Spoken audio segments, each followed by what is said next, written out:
అబ్బో ఇక్కడ కేజీ చీరలు కొంటే అర కేజీ చీరలు ఫ్రీ అంట. మంగళ్య షాపింగ్ మాల్, కేజీల్లో సేల్, టన్నుల్లో ఆనందం. ఎగ్జామ్ లీక్ పై కేంద్ర ప్రభుత్వం ఇప్పటి వరకు గాంభీర్యంగా వ్యవహరించినప్పటికీ ఎట్టకేలకు కేంద్ర మంత్రి ధర్మేంద్ర ప్రధాన్ రాజీనామా చేయాల్సినటువంటి పరిస్థితి వచ్చింది. ఆయన రాజీనామా సమర్పించారు. సో ఖచ్చితంగా కేంద్రం వెనక్కి తగ్గింది ప్రస్తుతం జరుగుతున్నటువంటి పరిణామాల నేపథ్యంలో.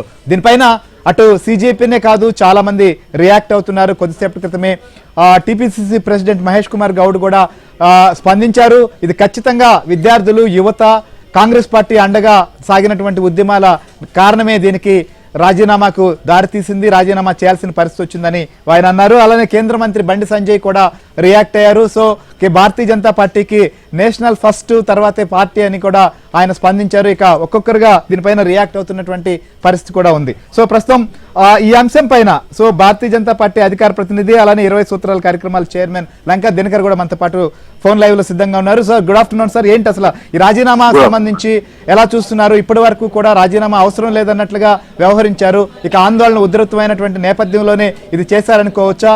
ఇక నైతిక బాధ్యత కూడా వహించారనుకోవాలా? ఎలా చూడాలి దీన్ని? ఎవరి ఊహకి అనుకూలంగా వారు మాట్లాడతారు. మీరు ఇప్పుడు ఉపోద్ఘాతం ఇస్తూ కేంద్రం వెనక్కి తగ్గింది అన్నారు. కాదు, ముందుకు అడుగు వేసిందని చెప్తారు. స్పష్టంగా ముందుకు అడుగు వేసింది. ధర్మేంద్ర ప్రధాన్ గారు కూడా వారు రాజీనామా చేస్తూ రాజీనామా లేఖలో స్పష్టంగా చెప్పారు. నీటికి సంబంధించినటువంటి అంశంలో కాంగ్రెస్ జనతా పార్టీ కానీ ప్రతిపక్ష పార్టీ కానీ ఆ పేపర్ లీక్ సంబంధించి ఎవరూ ముందు వారు కాదు బయటపెట్టింది. ప్రభుత్వమే తమకు వచ్చినటువంటి సమాచారం మేరకు దాని మీద ముందస్తు చర్య తీసుకోవడం జరిగింది, పరీక్షను రద్దు చేయడం జరిగింది, మళ్ళీ రీ ఎగ్జామినేషన్ పెట్టడం జరిగింది, రిజల్ట్స్ కూడా ఇవ్వడం జరిగింది. కాబట్టి అసలు ఈ ఇబ్బంది జరిగిందని చెప్పిందే ప్రభుత్వం దగ్గర నుంచి వచ్చినటువంటి పరిస్థితి.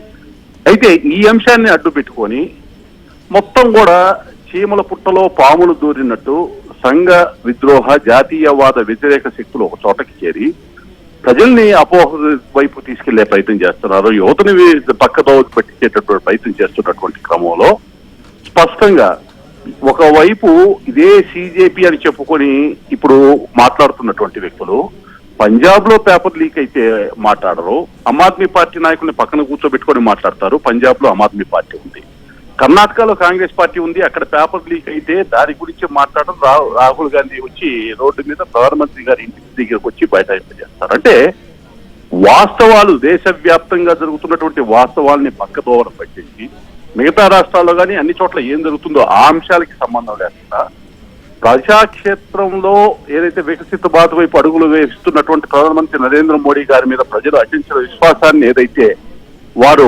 వ్యక్తపరుస్తున్నారో ఎన్నికల తర్వాత ప్రతి ఎన్నికల్లో కూడా దీన్ని దెబ్బ కొట్టాలంటే ఏదో ఒక అంశాన్ని అడ్డుపెట్టి ప్రజల్ని ఏ విధంగా పక్కదోవ పట్టించాలనేటువంటి ఒక ప్రయత్నం చేయటం, యువతను పక్కదోవ పట్టించాలని ప్రయత్నం చేయటం. అక్కడ వచ్చిన వాళ్ళు మాట్లాడిన మాట చూడండి, బంగ్లాదేశ్ లాగా, నేపాల్ లాగా ఈ దేశాన్ని చేస్తాం, మీరు ఒప్పుకుంటారా ఆ విధమైనటువంటి విధానాన్ని? అక్కడికి వచ్చినటువంటి రాముణ్ణి విమర్శిస్తారు, ఇతరికి సంబంధించినటువంటి దేవతలకు సంబంధించి వేరే రకంగా మాట్లాడతారు. అక్కడ కూర్చున్నటువంటి వారు ఏ భావజాలంతో ఉన్నవారు ఎప్పటి నుంచి ఏ విధంగా మాట్లాడుతున్నారో అక్కడ ఆ వేదిక మీద కూర్చున్నారు ప్రతి ఒక్కరు కూడా చూశారు.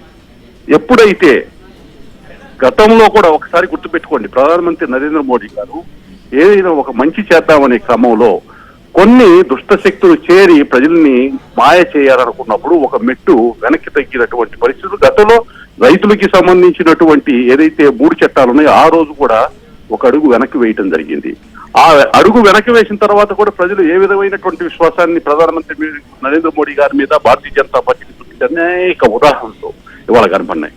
ఇవాళ ఈ నీటిని అడ్డం పెట్టుకొని ఏదో విధంగా ఈ దేశాన్ని అస్థిరతపరచాలి, విదేశీ నిధులు ముఖ్యంగా FCRA చట్టం ఏదైతే ఉందో 2O వస్తుందో దాన్ని దృష్టిలో పెట్టుకొని దీన్ని అడ్డం పెట్టి గొడవ చేయాలనేటువంటి ప్రయత్నం వాళ్ళు చేయటం జరిగింది అనేది స్పష్టంగా అర్థమవుతుంది. ఒక కుట్ర అనేటటువంటిది ఎక్కడెక్కడి నుంచి దీనికి నిధులు వచ్చినాయి, ఎవరెవరు నిధులు ఇచ్చారు అన్ని కూడా విచారణలో బహిర్గతం అవుతాయి.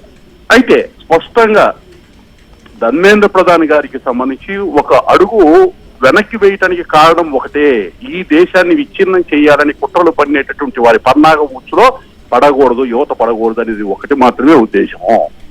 మరి కాంగ్రెస్ పార్టీ ఇప్పుడు చెప్పాలి, కర్ణాటకలో వాళ్ళ దగ్గర పేపర్ లీక్ అయినప్పుడు దానికి సంబంధించి ఏం మాట్లాడారు, పంజాబ్ లో లీక్ అయిన దాని గురించి ఇప్పుడు మీకు బాధ్యత ఉంది. ఇక్కడ మీడియా మొత్తం కూడా ధర్మేంద్ర ప్రధాన్ గారి గురించి మాట్లాడేటప్పుడు నిజంగా ఆయా రాష్ట్రాల్లో జరిగినప్పుడు మీరు ఎందుకు మాట్లాడరు?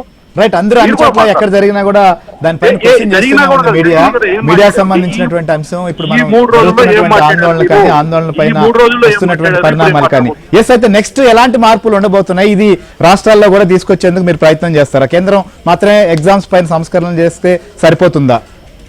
అసలు స్పష్టంగా ప్రియాంక గాంధీ గారు కూడా ఒక 3 రోజుల క్రితం ఏం మాట్లాడారండి?